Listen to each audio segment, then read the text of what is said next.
નમસ્કાર વિદ્યાર્થી મિત્રો, આપણી ચેનલની અંદર તમારું બધાનું સ્વાગત છે. તો ધોરણ 9ના ચેપ્ટર નંબર 4 ની અંદર વિવિધ કક્ષાઓમાં ઇલેક્ટ્રોન, આ વિવિધ કક્ષાઓની અંદર ઇલેક્ટ્રોન કઈ રીતના જોવા મળશે. આપણે આગળ જોઈ ગયા કે 4 પ્રકારની કક્ષાઓની તો આપણે વાત કરી કે એલ, એમ, એન એ રીતના અનંત સંખ્યાઓમાં આપણે ગણી શકીએ. અને 1, 2, 3 અથવા 4 આ રીતના એન કક્ષાઓની વાત આપણે કરી હતી. હવે વિવિધ કક્ષાઓની અંદર ઇલેક્ટ્રોન કઈ રીતના જોવા મળશે, તો એમાં જ્યારે પરમાણુના વિભિન્ન કક્ષાઓમાં ઇલેક્ટ્રોનની વહેંચણી બોહર અને બરી નામના વૈજ્ઞાનિકે સૂચવી હતી. કે જ્યારે બોહર અને બરી નામના વૈજ્ઞાનિકે આ બાબતોની ચર્ચા કરી ત્યારે જુદા જુદા જે ઉર્જા સ્તરોની અંદર અથવા કોષોની અંદર ઇલેક્ટ્રોનની સંખ્યા દર્શાવવામાં આવી ત્યારે એક નિયમને અનુસરવામાં આવ્યો. એ નિયમનો કઈ છે તો કે ભાઈ આ કક્ષામાં હાજર રહેલ જે ઇલેક્ટ્રોન છે એ ઇલેક્ટ્રોનની મહત્તમ સંખ્યા 20 સૂત્ર વડે તે દર્શાવાય છે. એટલે કે અહીંયા જે સંખ્યા છે, અહીંયા 20 સૂત્ર નહીં,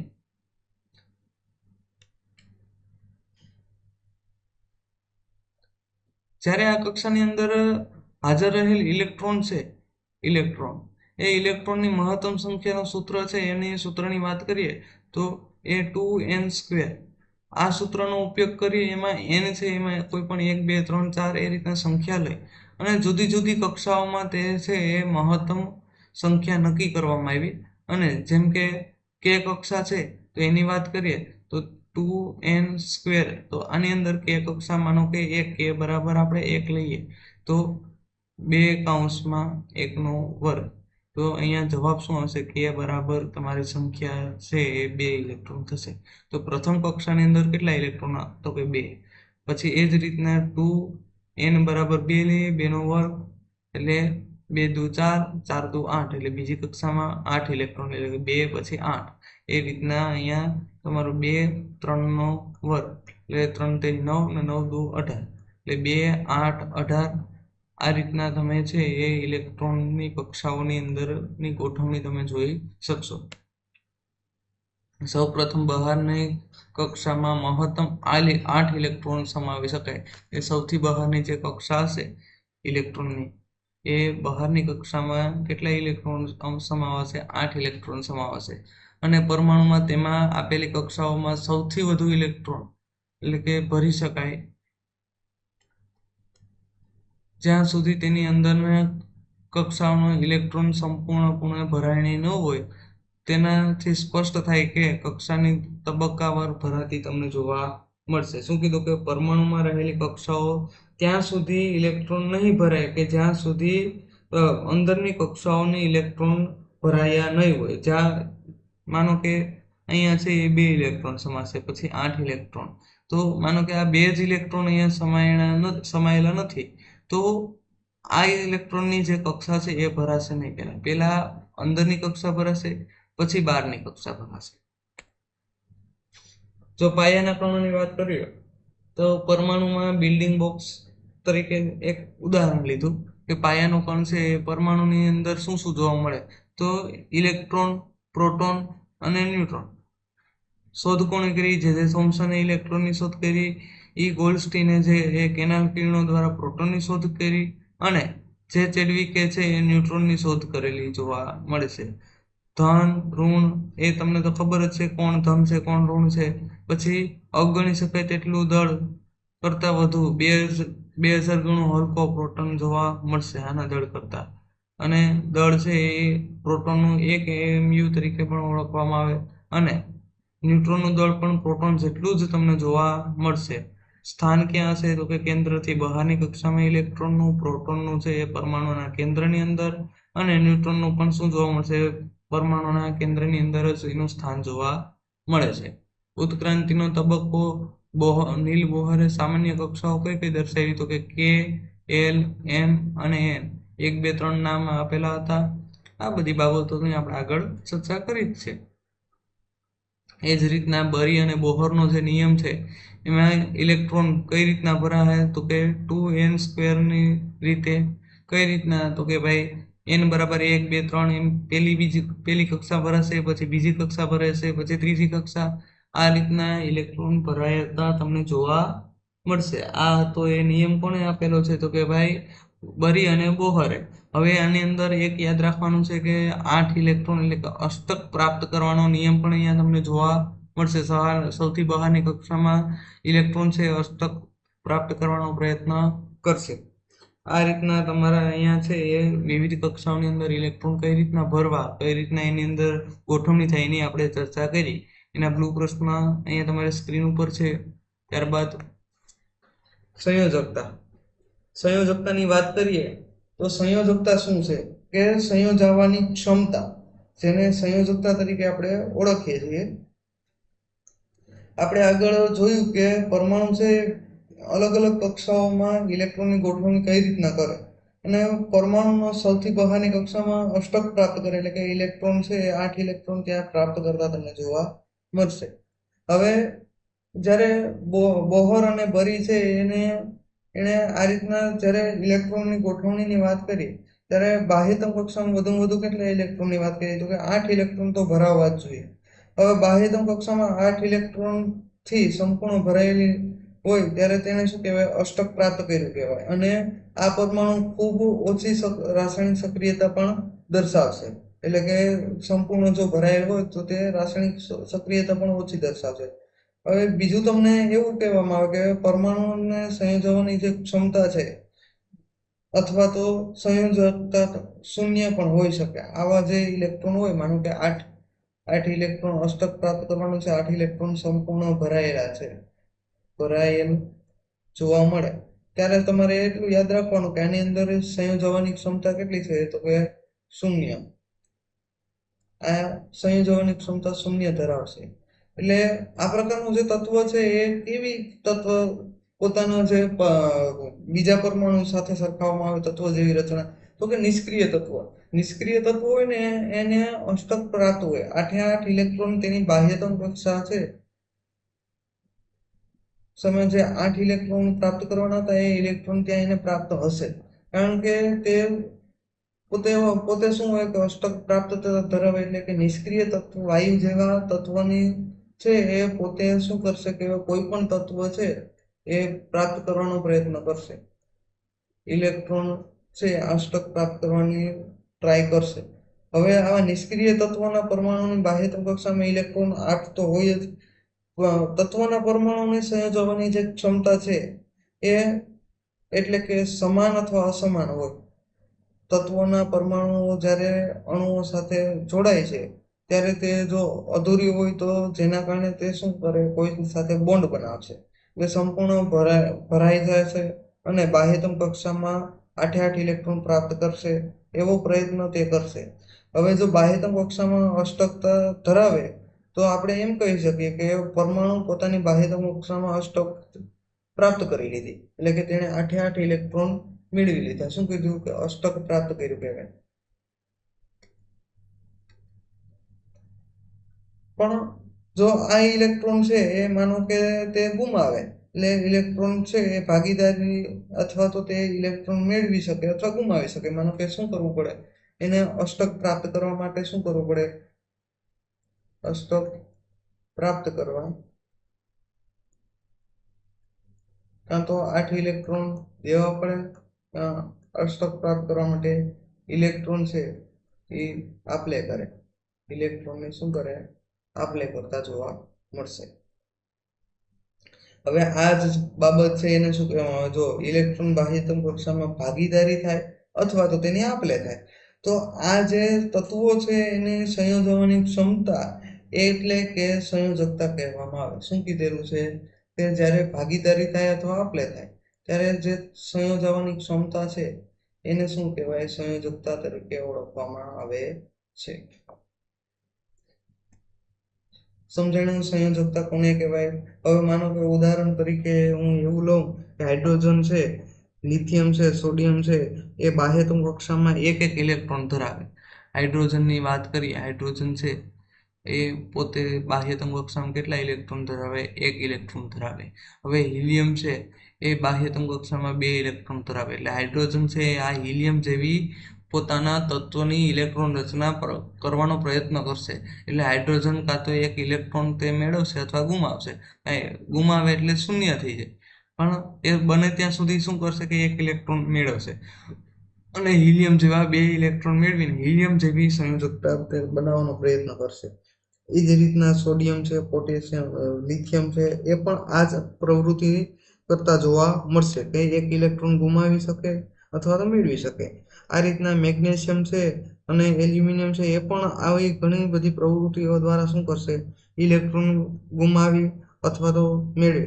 મેગ્નેશિયમ છે એ બાહ્યતમ કક્ષામાં 2 ઇલેક્ટ્રોન ધરાવે, એલ્યુમિનિયમ છે એ બાહ્યતમ કક્ષામાં 3 ઇલેક્ટ્રોન ધરાવે. તો તે શું કરે કે કાં તો ઇલેક્ટ્રોન ડોનેટ કરે કાં ઇલેક્ટ્રોન મેળવે. કોઈ પણ તત્વ છે એ મૂળ તો શું કરશે કે પોતે અષ્ટક પ્રાપ્ત કરવાની રચના કરશે. એટલે ગમે તે રીતના અષ્ટક પ્રાપ્ત કરશે, કાં બાહ્યતમ કક્ષાને સંપૂર્ણ ભરેલ રાખશે કાં સંપૂર્ણ ખાલી રાખશે. એના પછીની ટૂંકમાં માનો કે સોડિયમ છે એ આપણે આ રીતના લખીએ Na+, એટલે કે એક ઇલેક્ટ્રોન શું કરશે તે ગુમાવી શકશે. એક ઇલેક્ટ્રોન તે કોઈને ડોનેટ કરી શકે. માનો કે ક્લોરીન છે એને એક ઇલેક્ટ્રોન ઘટે છે તો તે શું કરશે, આની પાસેથી લઈ લેશે. અને એક ઘટતો હતો અને આને એક વધતો હતો, તો એ શું કરશે કે આ છે એ બંને બોન્ડ બનાવશે અને પોતે શું કરશે, અષ્ટક પ્રાપ્ત કરશે. આવો પ્રયત્ન કરશે જેથી તે સંયોજાય અને તે પોતે સંયોજકતા પોતાની સંપૂર્ણ ભરી લેશે. જો અહીંયા તમને આકૃતિમાં તમારી બુકની અંદર આપેલું જ છે, બ્લુ પ્રશ્નની અંદર એની જ અહીંયા ચર્ચા કરેલી છે કે ક્લોરીન છે, સલ્ફર છે, મેગ્નેશિયમ છે, એ સંયોજન કઈ રીતના સંયોજકતા જોવા મળશે.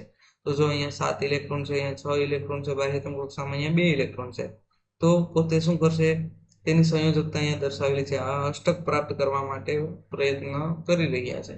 તો આ રીતના તે પોતાની સંયોજકતા દર્શાવશે.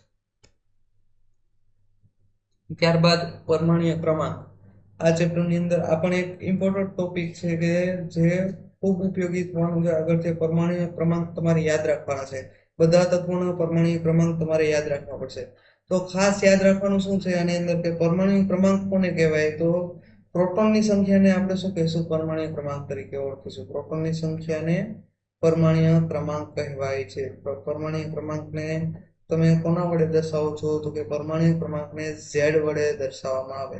અહીંયા ટાઈપિંગ મિસ્ટેક છે, Z આવે. શું આવે, Z વડે દર્શાવવામાં આવે. અને કોઈ પણ તત્વ છે તમામ પરમાણુઓ એક સમાન પરમાણ્વીય ક્રમાંક ધરાવે છે. એટલે કે જે તત્વ છે એ પરમાણ્વીય ક્રમાંક Z, પ્રોટોનની સંખ્યાને આધારિત જ તેને વ્યાખ્યાયિત કરવામાં આવે છે. કોઈ અલગ રીતના તેને દર્શાવવામાં આવતા નથી. હાઇડ્રોજન છે તો એનો પરમાણ્વીય ક્રમાંક કેટલો છે, તો કે Z બરાબર 1. હિલિયમ છે એનો Z બરાબર 2.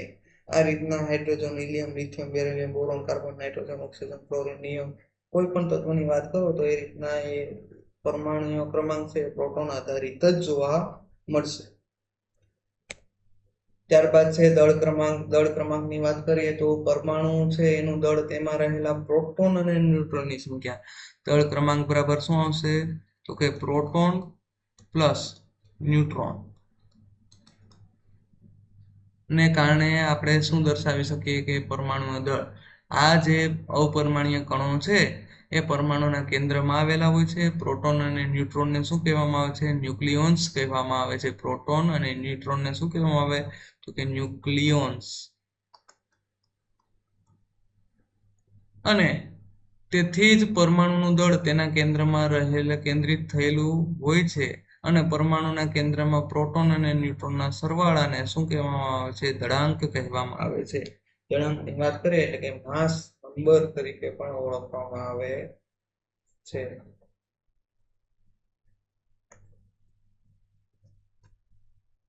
ખાસ યાદ રાખવાનું છે પરમાણ્વીય ક્રમાંક અને પરમાણ્વીય દળ.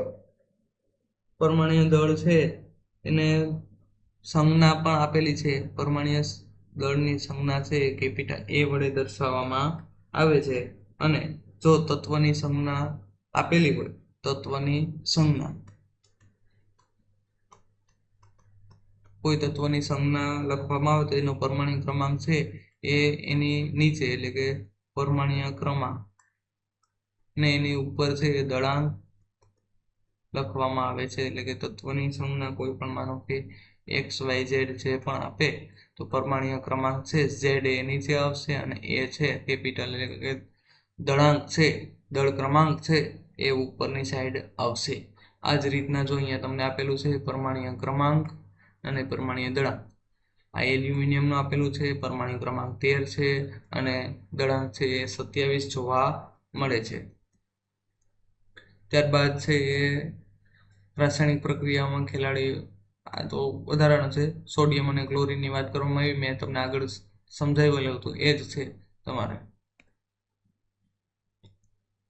ત્યારબાદ બાહ્યતમ ઇલેક્ટ્રોન કઈ રીતના જોવા મળશે એ પણ અહીંયા સંયોજકતા પણ દર્શાવેલી છે.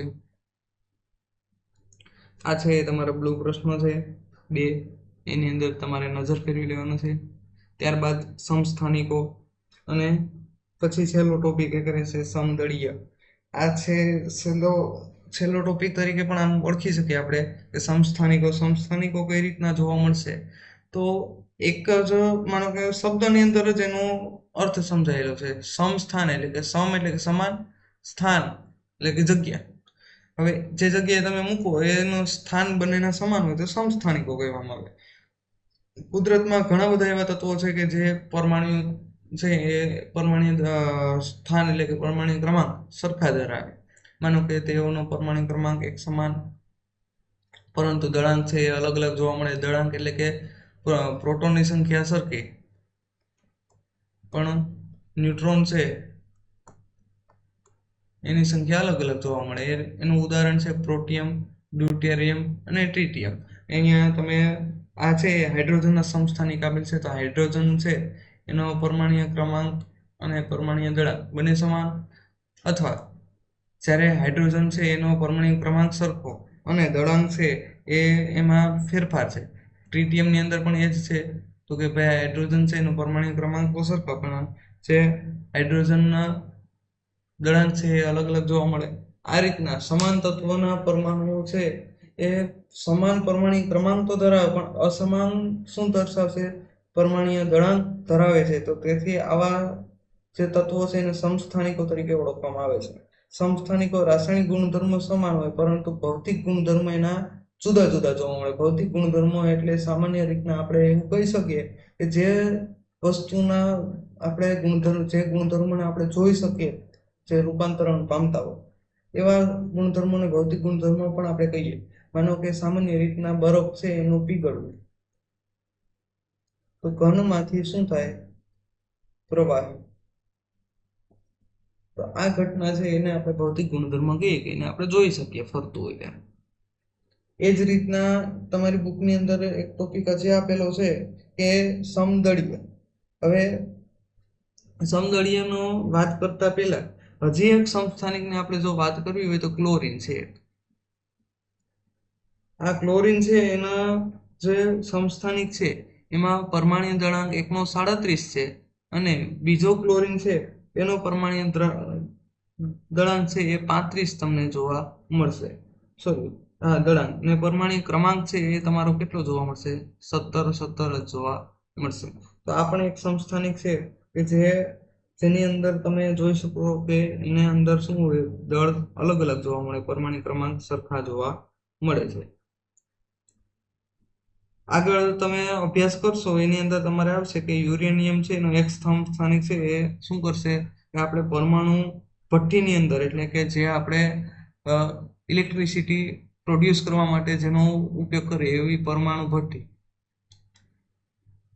ભઠ્ઠી છે એની અંદર આ જે યુરેનિયમનો ઉપયોગ કરવામાં આવે એનો એક સમસ્થાનિક લેવામાં આવશે. પછી કોબાલ્ટ છે એનો પણ એક સમસ્થાનિક છે. કેન્સરની ટ્રીટમેન્ટ માટે, કેન્સર માટે શું આવશે? કોબાલ્ટ, એનો ઉપયોગ થાય.